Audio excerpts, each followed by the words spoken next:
අද සත්‍ය ගවේෂී නාලිකාවෙන් ඉදිරිපත් කරන්නේ විශේෂ වැඩසටහනක්. ඒකේ නම අනුර සහෝදරයට පාඩමක්. ජනාධිපති අනුර සහෝදරයට පාඩමක්. අනුර විලි ලැජ්ජයි. අර මතකද මිහින්තලේ වනචාරියා සහ තවත් ජනප්‍රිය හාමුදුරුවරු ගෞරවනීය කියලා සමාජයේ පිළිගන්න හාමුදුරුවරු විශාල පිරිසක්. ඔයාට විරුද්ධව ඔයා මේ ජවිප එක දිනන්ඩ කලින් ජවිප එකට මඩ ගැහුව මතකද? මුං ආවොත් පෙරහැරවල් තහනම් කරනවා, නුවර පෙරහැර කරන්න දෙන්නේ, හාමුදුරුවරු මරනවා, හාමුදුරුවන්ට දානයක්වත් දෙන්න දෙන්නේ. ඒ වගේ බොරු ප්‍රචාරය ඇහුවා. එතකොට ඒවට නිශ්ශබ්දව ඉඳලා දිනුවට පස්සේ මොකද්ද කරේ? ඔයා ජනාධිපති වුණාට පස්සේ මොකද කරේ? ඉස්ලාම කරේ දළදා ප්‍රදර්ශනයක් කරලා එල්ලා මුළු මහනුවරම ගඳ ගැස්සෙවා, වීදි අසුචි වලින් පිරුණා. ඉතින් ඇත්තටම මතකද හාමුදුරුවරුන් අතර ඉන්න එකම ජීව විද්‍යාව විෂය පිළිබඳව ප්‍රාමාණික විද්වතා තමයි අර හොර නමකින් පෙනී සිටින හොර බුදු හාමුදුරුවෝ හෙවත් පිටිදුවේ සිරිදම්ම හෙවත් සමන්ත බඩ්ඩ කියලා කියන කෙනා. එයා කිව්වා ඔය දළදා වහන්සේ කියලා කියන්නේ ඌරු දතක් කියලා. මතකද? ඔය දළදා වහන්සේ කියන්නේ ඌරු දතක් කියලා. ඕකේ දත ඕක බුදුහාමුදුරුවෝගේ දතක් නෙමෙයි කියලා.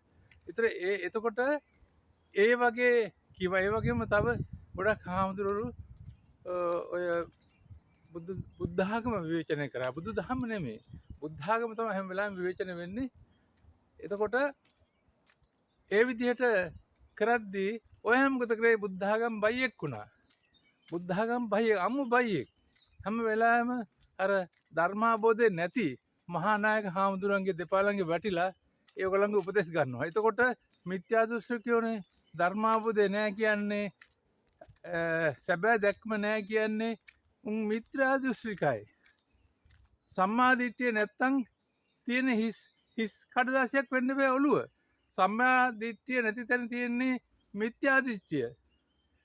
ඒතර මිත්‍යා දෘෂ්ටිකකින් තමයි ඔයා උපදෙස් ගන්න. බිම වැටලා ඔළුව තියලා වැඳලා මහානායක හිමිවරුන්ගේ උපදෙස් ගන්නවා කියන්නේ මිත්‍යා දෘෂ්ටිකකින් උපදෙස් ගන්නවා. සත පහකට වැඩක් නැහැ. රාජ්‍ය පාලනයේට හාමුදුරුවන්ගේ උපදෙස් ගන්න එපා.